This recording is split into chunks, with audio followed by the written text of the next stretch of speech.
মাঠের পর মাঠ চাষ করা হয়েছে সয়াবিন। লক্ষ্মীপুর জেলায় এবার এই তেল ফসল আবাদের লক্ষ্যমাত্রা 42,000 হেক্টর জমিতে ধরা হলেও হয়েছে 43,660 হেক্টরে, যা গেল বছরের তুলনায় 1,660 হেক্টর বেশি।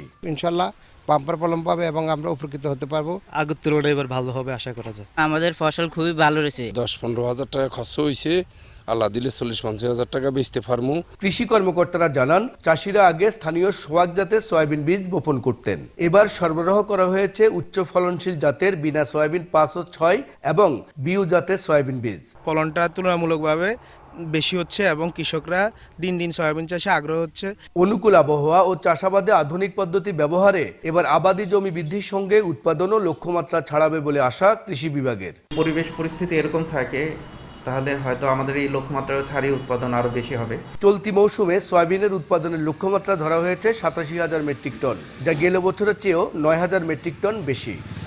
এই অঞ্চলে সয়াবিন ভিত্তিক শিল্প কারখানা গড়ে তোলা গেলে চাষিরা যেমন লাভবান হতেন, তেমনি সয়াবিন চাষাবাদে বিপ্লব ঘটত বলে মনে করছেন সংশ্লিষ্টরা।